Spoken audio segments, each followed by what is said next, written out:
Good day, everyone. I am Sir Robbie, and together, we will learn the word of the future, robotics. Did you know that here in Educational Technology Unit, robotics is a priority to make every Filipino learners and teachers competent and meet the demands of the future global scene? Wherein teachers, students, and parents who wanted to learn robotics is just a click away for free. Robotics is an interdisciplinary field which integrates computer science and engineering. It involves design, construction, operation, and use of robots to assist human activities. Are you ready for this transformation?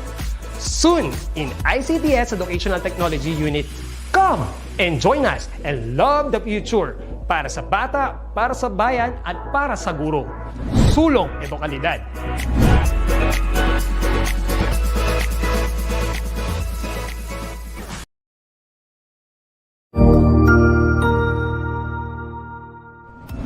Magandang araw, Sir Wilbur po, at your service.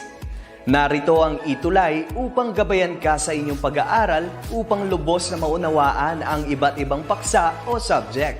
Ang ETUlay ay isang free online tutorial class na pinangungunahan ng ICT's Educational Technology Unit sa pamumuno ni Undersecretary Elaine Del B. Pascua. Ang programang ito ay hindi lamang para sa mga bata, kundi ito rin ay magsisilbing gabay sa mga magulang at mga guro kung paano nila ituturo o gagabayan sa bawat asignatura ang kanilang mga anak o mga estudyante.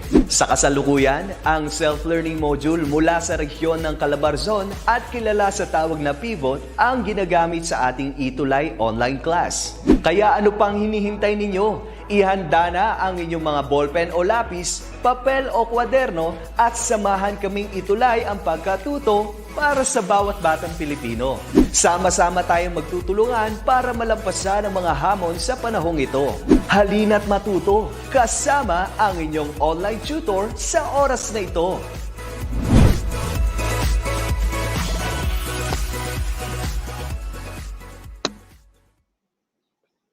Hello and good day to everyone, particularly to our dear learners, parents, and fellow teachers. Kumusta po kayo? I hope that you are all doing well at this moment. And welcome po to our ETUlay online tutorial for the subject English 9. We are already in quarter 4, week 5 of our lesson. Our lesson is all about employing analytical listening to make predictions or yung panghihinuha or panghuhula, di ba? Prediction, to predict. Okay, my name is Tutor Jester and I'll be with you from 3 o'clock until 3:40 in the afternoon. We are live and loud from the different Facebook and YouTube pages of the Department of Education. I hope you are doing well at this very moment. Good afternoon to Solly Lacson and to Erica Matay from Taal Junior High School, Taal National High School, and also from Lemery, Governor Feliciano Lebiste Memorial National High School. Thank you so much for always keeping in touch to all the teachers there and also watching from Kaunlaran High School in Navotas City. Can you imagine that?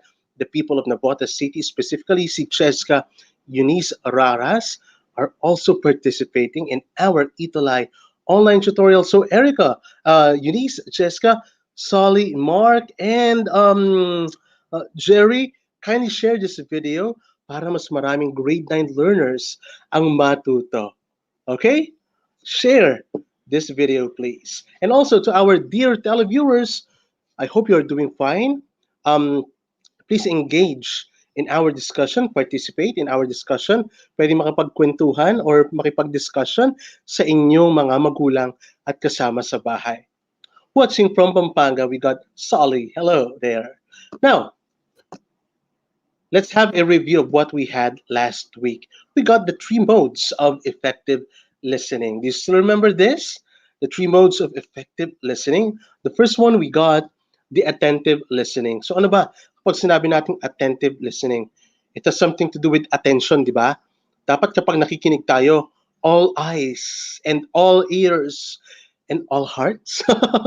And of course, dapat totally you are listening with comprehension. So when we say attentive listening, they are, and you are this, people.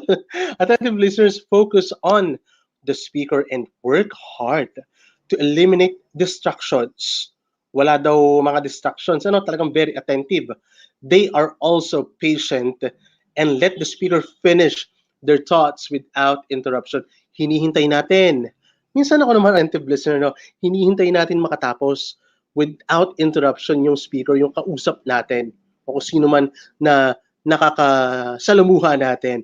While not easy, attentive listening is said to be, yes, indeed, essential para sa effective na communication. Okay?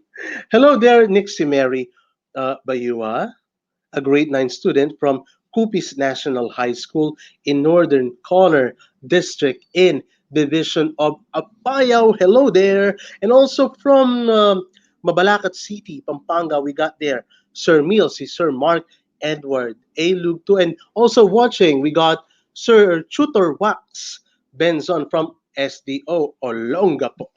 Now, let's continue our discussion. So we got the attentive listening, and the second one, the second mode of effective listening is the responsive listening. Are you a responsive listener? Sige nga, kindly evaluate and reflect. Evaluate yourself. Listener ba ako katulad nito? When we say responsive listeners demonstrate to the speaker that they are listening and understanding what is being said. So, nandun yung comprehension talaga. Ano? Responsive, may response na nangyayari. And encourages the speaker to continue. Encouraging responses may include both non-verbal and verbal cues.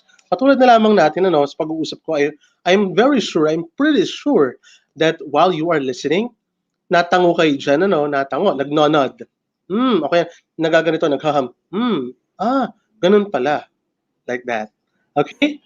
Watching from Doña Magdalena Gapod High School, we got Claren Panganiban from 9 Libra. Hello, Claren. Hello, Mary. Hello, Lee. And Eska or Cheska and Solly. Hello there. Responsive listener ba kayo? Or what? Number 3, active listening. Are you an active listener? Reflect and evaluate yung sarili nyo. When we say active listening, it is probably the most pinaka-importante na listening skill. Bakit? It is active because it combines the skills of listening and responding without invalidating the speaker's comments, giving the speaker personal opinions and the advice. So, alin kayo dito? Are you an active listener? Or kayo ba ay matatawag ninyo sa sarili niyo that you are a responsive listener or an attentive listener? Siguro, most of us, masasabi natin na attentive tayo. Pero, I guess, pinakamaganda dyan is responsive talaga kasi may interaction talaga na nangyayari, di ba? May engagement na nangyayari, di ba? Although, yun kapag kahit na tango ka lang or nagnonod ka lang, still, it is a response. Nauunawaan mo is fully ang sinasabi ng speaker natin. Okay? I hope you're doing well. I hope you're learning well with Tutor Jester. Now, I have here a pretest or medyo warm-up activity para sa inyo. And here is the directions. O gustong-gusto nyo to, dear learners, ha? And televiewers, always, you guys are always participative kapag may mga ganitong mga question and answer portion ba? Activity as well. Directions. Read the questions carefully and choose the letter of the correct answer. Number 1, which of the following behaviors are part of an active listening? Is it A, maintaining an eye contact? B, nodding and making an eye contact? Or C, asking for clarification? Which of the following behaviors are part of an active listening?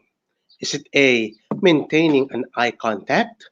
B, nodding and making an eye contact, or C, asking for clarification. Hello there from Bawan Technical High School. You got there, Lizzie. What's your surname? Lizzie Mendoza. Hello, Lizzie. And to all the people of Bawan Technical High School, thank you so much for watching and learning with us. According to Claren, it's letter C. Let's see if she's correct. It is indeed asking for clarification. So kapag active listener daw, nag-a-ask for further clarification, bine-verify pa, may kina-clarify pa, o ganito po ba dapat? Ganito ba yung nabanggit ninyo? Tama po ba yung narinig ko? You are correct, Cheska Eunice Raras. Palakpakan natin, ha? And also, Claren, very good. Saludo ako sa inyo. Number 2, body language is also known as what? Body language is also known as what? Is it A, nonverbal response, B, physical properties, or C, is it verbal response? Body language is also known as, is it A, nonverbal response, B, physical properties, or C, verbal response? What is your answer? Hoy, if your answer is letter A, katulad ni Dennis and Mark and John and Michael, you are correct. Okay? So body language, hindi siya totally verbal or non-verbal response siya. Okay? All right. You're correct, Claren. Tama. Tama din si Cheska. And also, you're correct. How do you pronounce your name? Wait, it's Clarice. Wow, thank you so much. And televiewers, thank you so much also. And also, for questions 3 to 5, here it goes. Please choose the most appropriate action to the given scenarios. Choose your answer inside the box. Okay, so number 3, a group of friends that you hang out with has been criticizing your clothes and haircut. They always laugh and say, just joking. Ano ba ang appropriate na gawin for this? Is it A, help her collect and save the evidence? Example, screenshots, photos, texts, emails, and report the incident to the proper authority. Or B, confront him, tell him what you know, and he get one pass because of your friendship, and that if you find out that he has done it again, and you'll take action by telling the teacher, magsusumbong. Or letter C, stay away from them and tell yourself that you're beautiful. We have different tastes when it comes to fashion. If they laugh, don't mind them. So the appropriate answer is indeed, it's letter C. You need to stay away from them. Umalis, lumayo, huwag nang patulan, di ba? And tell yourself that you are beautiful. Um, Even though your haircut is like that, even though that they think that your clothes is not expensive or inexpensive, just tell yourself that you're beautiful, di ba? Dun nga sa kanta, you are beautiful in every single way. Words won't or will not or can't bring you down. We have different tastes when it comes to fashion. If they laugh, just ignore them. Don't mind them. Go on with your life. Okay, number 4, ganun pa din ang ating choices ha. Every time there is a test, you notice that your friend who is sitting next to you is copying your classmates. You despise cheating and you want him to do his own work. If your answer is letter B, just like Claren and Aisha and Kishi, hello, and Kian, thank you so much. You are correct. You need to confront him, tell him that what you know, and he got one pass because of your friendship, and that if you find out he has done it again, syempre, by that you'll take action by telling the authority or the teacher specifically. Okay, for number 5, your cousin told you that someone is sending her threatening messages through email and he has made up a fake email address so that she can trace him. Again, your cousin told you that someone is sending her threatening messages through email and he has made up a fake email address so that she can trace him. Okay, so according to Cheska and Claren, it's letter A. Let's see, it is indeed Letter A, correct ka, Jessica, Claren, and Alaika. Thank you so much. Help her collect and save the evidence in example screenshots, photos, texts, emails, and report, or any other kind of evidence na po pwede nating i-present para sa ating authority. Jody, hello. And please do share this live video, this video para mas maraming learners katulad ninyo ang makapanood and not only makapanood but also to learn. Okay. Now, for quarter 4, week 5, this is what we're going to make. You are expected to, number 1, identify the analytical listening strategies to make predictions and projections. Second, you are to show the ability to solve problems through analytical listening. And number 3, write predictions and projections on a certain issue using a news article. Okay, so I hope you can make those 3 objectives natin for this afternoon. Now let's have this another pretest, a true or false. Okay, number 1, is it true or false? Making predictions is a reading and listening strategy that refers to your conclusion and inference of what will happen next or a future event in any given situations. Yung daw sinasabi nating panghula or yung pagpipredict ay may kinalaman sa pag-aalam or alam natin ang susunod na maaaring mangyari. Ganun ba yan? If your answer is true, you are indeed correct. You are correct, Jessica, Tutor Jet, and also says Cheska, and to RJ, to Zenpai, to Wax, to Neil, to hello, thank you so much for watching, and to our ETUlay Only Chicas group. Thank you so much for dropping by and for listening, and all our televiewers. Salamat po. ETUlay Only Chicas, thank you so much. Number 2. Yan. Ay, dagdag ko lang, ano, di ba maraming talagang mahuhula nowadays, sabi nila, puputok daw ang bulkan Taal, and yet, di ba, by that, sa mga haka-haka or mga hula-hula, by that, maniwala lang tayo sa mga authorities, sa mga, para sa akin ha, dapat maniwala lang tayo, only believe to the authorities. Number 2, making inferences is similar to making predictions, since both of these skills require you to use your background knowledge. What do you think is the answer for this? Magkaiba ang inference sa prediction. Okay? Magkaiba ang pag-make ng inference sa panghuhula mismo. Okay? Number 3, making predictions can be done and applied only in reading but not in listening. Ganun ba? What is your answer, Jet? What is your answer to Jet? Claren, what do you think? For number 3 is the answer. Okay, if your answer is false, you are indeed correct. Okay? So both daw when making predictions. So both reading and also listening naman. Nagagamit din. Okay? Now, for number 4, making predictions requires critical or analytical thinking to arrive with a conclusion based on the given evidences. Making predictions requires critical or analytical thinking to arrive with a conclusion based on the given evidences. So before I read your answers, sige nga, online learners and televiewers, kindly, specifically our online learners, kindly put in or write in or key in or encode your school para ma-acknowledge naman natin sila at matutuwa syempre ang teachers nyo at si principal. Okay? So number 4, making predictions requires critical or analytical thinking to arrive with a conclusion based on the given evidences. According to Cheska, it's true.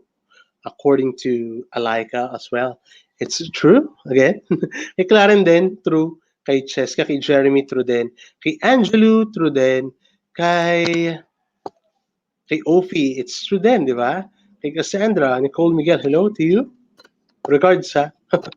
To Angie, true din. To Alaika, yeah? So if your answer is true, you are indeed Correct. Kagagaling talaga ng grade 9 learners natin. Okay, good job. Now, let's proceed with number 5.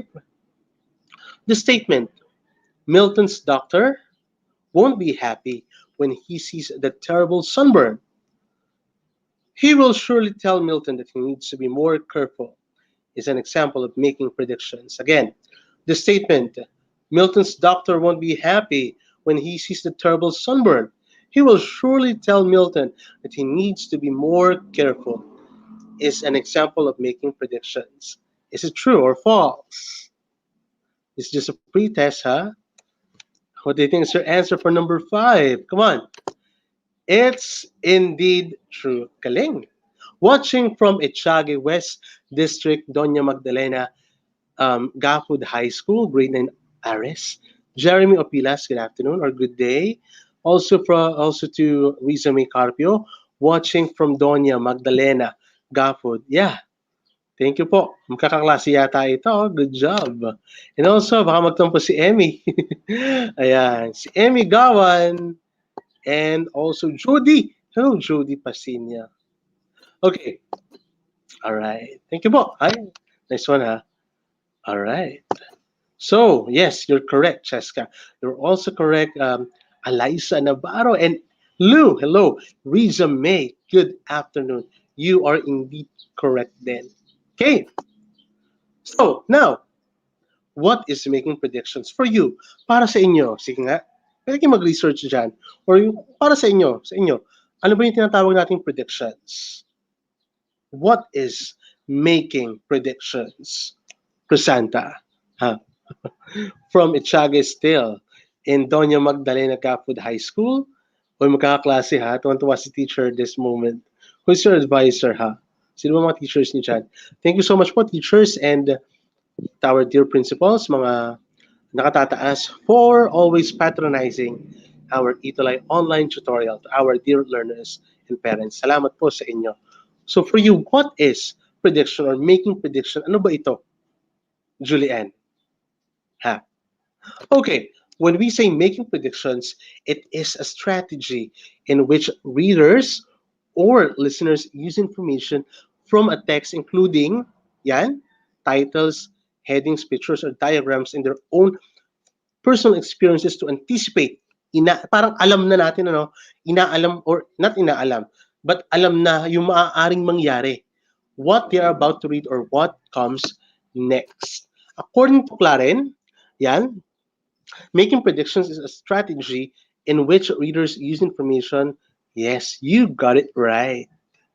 So, according to AmericanEnglishState.gov, again, according to AmericanEnglishState.gov, it is actually isang website para sa mga teachers and learners of English katulad natin. Ano? Yan. That making predictions in reading and listening, it is an activity that, it is really a great way to develop learners' critical thinking skills. So, kung sa inyo, pwede kayo mag-subscribe dyan sa website na iyan. So, according to Riza May Carpio, prediction or forecast, yan, is a statement about future events sa maaaring mangyari daw. They are often, but not always, based upon experience or knowledge. Definitely. There is no universal agreement about the exact difference from estimation. Different authors and disciplines ascribe from different connotations. Yes. And also, yan ay galing kay Riza May, and also from Jeremy, it is a strategy that uses information from sa mga personal experiences, pwede din naman, and text para ma-anticipate kung ano maaaring mangyari, specifically are about to read. Okay. Now, for example, meron tayo ditong halimbawa, we will try to figure out what will happen next dito sa situation or sa selection na mayroon tayo. Let me read this to you. Mamaya ko na babasahin, Eliza, ha? Thank you so much, Eliza Navarro. Okay. John sat in the classroom and drew pictures of fighting warriors in his notebook while his teacher lectured about biology or something.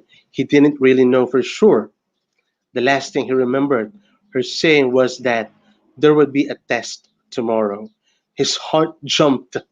He went home to study for the test, but he was soon drawn to his game box. He played Fighting Warriors long into the night. When his alarm clock rang the next day, he was too tired to hit the snooze button, so he let it be for about 20 minutes before he got up and went to school. As she promised, the teacher has prepared a test. She reviewed the testing procedures and directions with the class and then passed out the test. Ito. John looked at his test and scratched his head. So what do you think will happen next? So what event is most likely to occur next? Ano ba yung ginawa ni John? Siya ba ay nag-aral? Siya ba ay naghanda? Nag-prepare ba si John? Or did he, you know, nagsulat lang ba siya? Nag-drawing ba siya? Ano bang ginawa? Ganun ba rin kayo, class? Pag may susunod na gawain like may test kinabukasan, ano bang particular thing that you need to do? You need to study, di ba? So what event is most likely to occur next? Ano kaya ang maaaring mangyari doon? Of course, when applying analytical listening through textual evidence, you can predict that John would have failed the test of the teacher, or pwede to, maaari to, he would be scolded, papagalitan. Yan. Nakaka-relate ang iba nating mga magulang, ano. Siguro, somewhat, they have experienced this kind of situation then, di ba? Yeah. Or John would be scolded by both his teacher and parents for being an irresponsible student. Sana kayo maging katulad ni John. The textual evidence found in the text and the knowledge allow us to predict the result of John's examination. Yung kumbaga, alam naman natin what will happen next. Best na din siguro sa experience natin, sa narinig natin sa ibang tao, sa napapanood natin, mapipredict na din natin ang mangyayari sa susunod sa sitwasyong iyon. Okay? All right.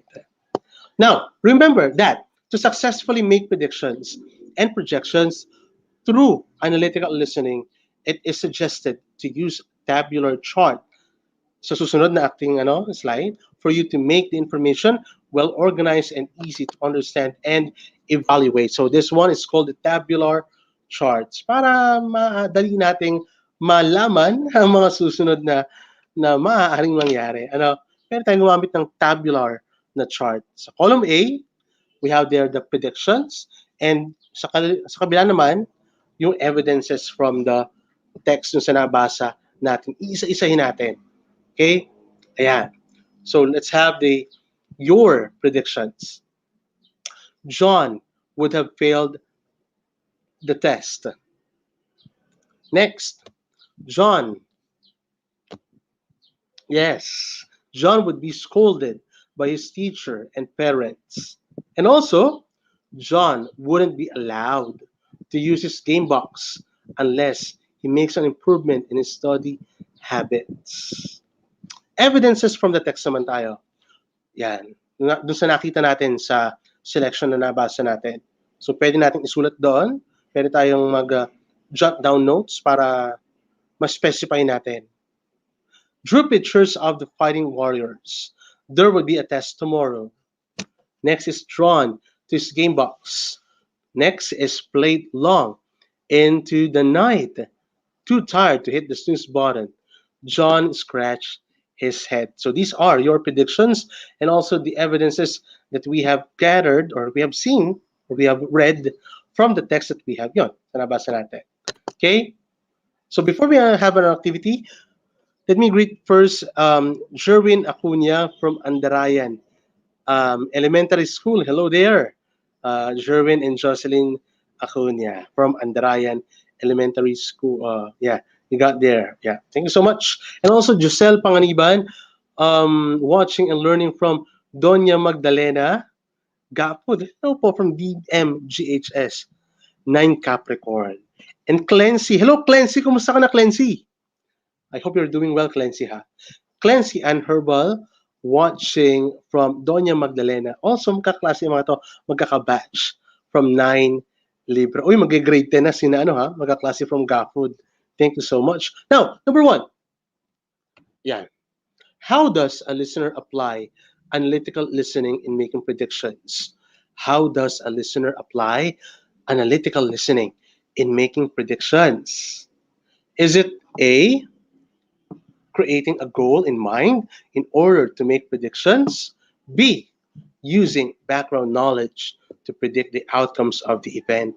C, maari kayang evaluating the components of the information listened to, make sound judgments on the possible outcomes or predictions? Or, eto, maari kayang taking note of the important details found in the text. So what do you think? How does a listener apply analytical listening in making predictions? According to Emmy, according to Clara, according to Mara, according to Cecil, it's letter C daw. Ano, letter C ba? Ayon kay Clara, kay Mara, parang ano na, teleserye, ano. To Josel naman, it's letter D. According naman kay Clancy, it's letter C. According to Emmy, it's letter C din. So, according to Jody, it's letter C. According to Maria, it's letter C din. Let's reveal. Hello, Julianne and Riza May. So, it's indeed, letter C. You got it right. Hello, Rosaline. Hello there. Salamat for always keeping in touch in our ETUlay online tutorial. You can share this video clip, and also tell viewers. Thank you so much. Number 2. Yeah. So we have here a sort of selection, a text. So ang option niya nasa kabila, sa kabilang slide. Let's have it. Number 2.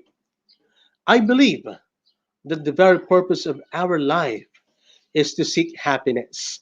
That is clear, whether one believes in on religion or not, whether one or we are all seeking something better in life. So, I think the very motion of our life is towards happiness. Now, with these words spoken before a large audience in Arizona, the Dalai Lama cut to the heart of his message. But his claim that the purpose of life was happiness raised a question in my mind. Later, when we were alone, I asked Dalai Lama. This is an excerpt from The Art of Happiness by Dalai Lama and Howard C. Cutler. Now, based on the passage sa previous slide natin, what might the narrator ask Dalai Lama next? So, base doon sa pinalagay ng ating narrator, ano kaya pwede niyang i-ask kay Dalai Lama? Letter A, are you happy? B, how do you like Arizona? Or C, would you please repeat that? Or D, how old are you? Okay. It is letter A. Are you happy? Po pwede. Yan ang pwede na i-ask ng kay Dalai Lama with it. Okay? Uy, Jeremy, hello. Shooter Jessica, thank you so much. To RJ, to Wax, to Mil, to Cheska, to Eliza, our Ali Chicas, Claren, hello Claren, to Avil, thank you so much. And also, ito, yan, letter A. Next, ito naman, number 3, mahaba ulit. Ashanti had worked in the garden all day with her mother. They had started early in the morning when it was still cool. First, they had broken up the soil, which had been packed hard by years of rain and her brother playing on it. Next, they had added some soil nutrients and mixed those in by hand. She had wanted to plant the seeds then, but her mom said they had to lay out the garden paths first. How do we do that? She asked. Get down on your knees and push the soil into piles. Her mother said, by the end of the day, Shandy was covered in dirt. Now, what is likely to happen next? Ano ang maaaring mangyari base dun sa situation natin kanina? Is it A, Ashanti will put on a jacket because it's cool? Or B, Ashanti will decide what she wants to eat. Or C, Ashanti will call friends to come look. Or D, Ashanti will take a bath or even shower. What do you think? What do you think? Huh? Okay, according to Chrysanthi, it's letter A. Hello, Risa May. To Ika, to Jessica, to Eliza, to Clara and Clarice, and John. According to Jeremy, it's letter D. Ayon naman kay Ermi, it's letter B. From Clarence, letter D. Let's proceed with the answer. It is indeed letter D.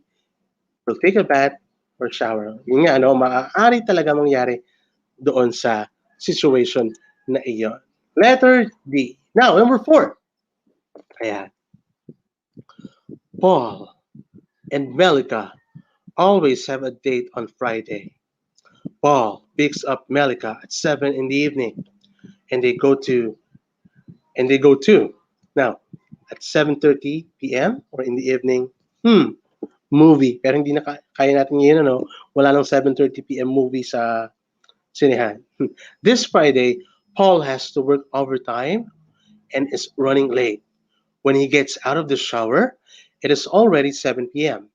Now, what probably happens next? Nakakatawa naman. Letter A, Paul calls Melika and tells her, I will be a little late. Naku, lagot. Okay, letter B.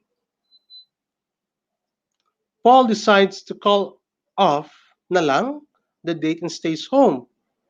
Para masakit yun for for Melika. Or C, Melika is angry that Paul is late and cancels the date. Or D, Paul reads his email and then leaves to pick up Melika. What do you think will happen next sa sitwasyon na binasa natin? Ulit natin yung para mas maliwanagan tayo. Yun daw si Paul at si Melika, may date daw. So Friday, every Friday. Then Paul picks up Melika at 7 p.m. and they go to at 7:30 ng gabi. Now, itong Friday na ito, nag-overtime itong si Paul. At sabi niya, mahuhuli yata siya. Naligo siya, then already 7 na ng gabi, ay wala pa siya doon. At hindi pa sinusundo itong si Melika. What will happen next kaya? According to Jody, it's letter A. And to Emmy, it's B. Wag na lang daw.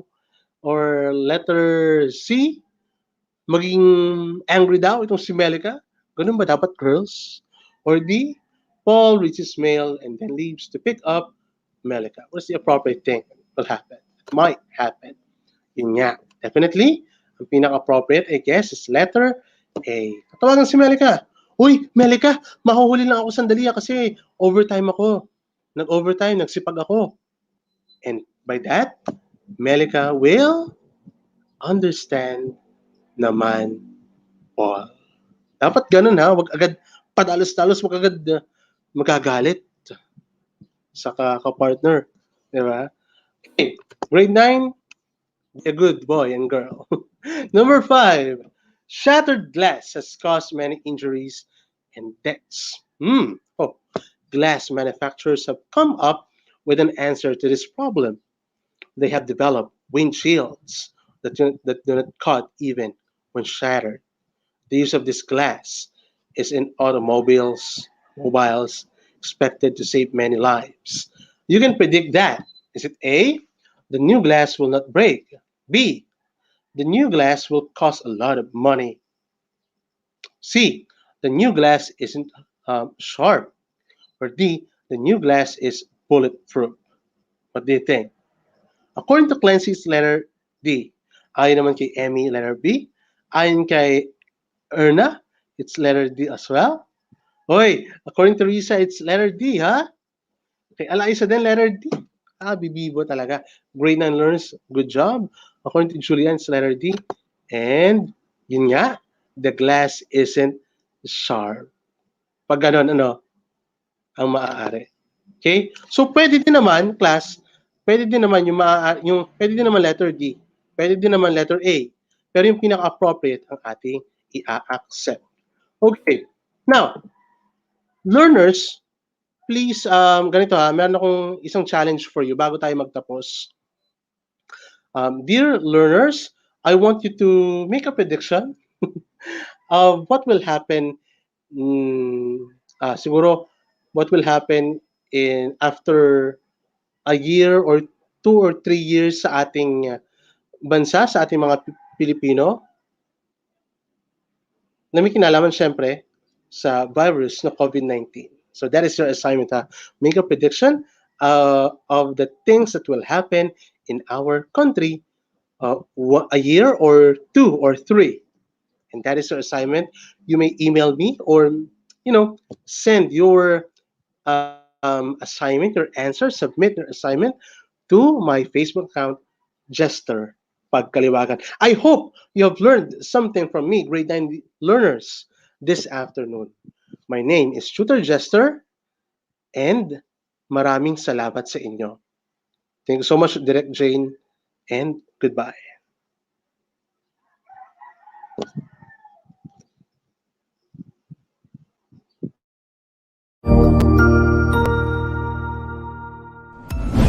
Sigurado ako marami ka na namang natutuhan sa ating ETUlay tutorial session ngayong araw. Tandaan, ito ay hindi lamang para sa ating mga mag-aaral, kundi pati rin sa ating mga minamahal na guro at mga magulang na kaagapay natin para maituloy ang pagkatuto sa kabila ng nararanasang pandemya.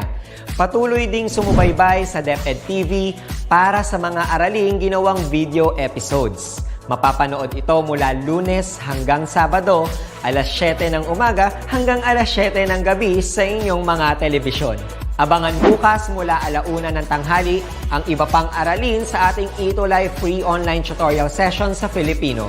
I-like and subscribe at manatiling nakasubaybay sa ating ETUlay tutorial session sa DepEd Edtech Unit FB page at Educational Technology Unit channel sa YouTube at sa DepEd Tayo at DepEd Philippines social media accounts. Paalam!